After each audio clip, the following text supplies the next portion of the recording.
काँग्रेसप्रमाणेच 100 वर्षांचा इतिहास सांगणाऱ्या देशातील कम्युनिस्ट पक्षाला आता शेवटची घरघर लागली आहे की काय अशी परिस्थिती निर्माण झाली आहे। खरे तर डाव्या पक्षांचे अस्तित्व कमी अधिक प्रमाणात देशभर होते किंवा आहे।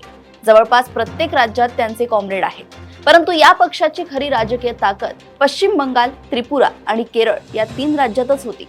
या 3 राज्यातील ताकदीच्या जोरावर डावे पक्ष राष्ट्रीय राजकारणातही मोठी भूमिका बजावत होते। 1996 मध्ये तर जेव्हा केंद्रात बिगर भाजप आघाडीचे सरकार स्थापन करण्याचे ठरवले तेव्हा सगळ्या घटक पक्षांची पंतप्रधान म्हणून पहिली पसंती ज्योती बसू हेच होते। डाव्या पक्षाचा पंतप्रधान होण्याची ही ऐतिहासिक सुवर्ण संधी त्यावेळी या पक्षानेच घालवली।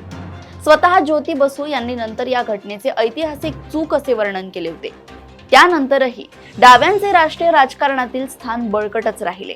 2004च्या लोकसभा निवडणुकीत देशाच्या इतिहासात प्रथमच डाव्याचे एकूण 60 खासदार निवडून आले होते। परंतु नंतरच्या काळात डाव्यांच्या घसरणीला प्रारंभ झाला। 25 वर्षांपासून सत्तेत असलेल्या त्रिपुरामधून डाव्यांचे उच्चाटन झाले।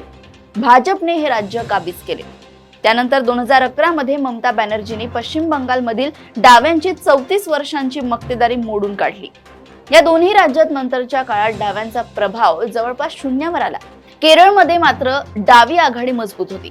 2021 मध्ये लागोपाठ दुसऱ्यांदा सत्तेत येत डाव्या आघाडीने ऐतिहासिक कामगिरी केली। परंतु नुकत्याच पार पडलेल्या निवडणुकीत डाव्या पक्षांचा दारुण पराभव झाला आणि हा अखेरचा गड देखील जमीनदोस्त झाला। डाव्या पक्षांना केरळमध्येच पहिल्यांदा सत्तेत येण्याची संधी मिळाली होती आणि आता कदाचित केरळमध्येच त्यांच्या राजकीय अस्तित्वाचा अस्त होऊ पाहत आहे। अशाच घडामोडी व अपडेट सोबत पुन्हा भेटूया देशोन्नती संपादकीयमध्ये। बघत रहा देशोन्नती। नमस्कार।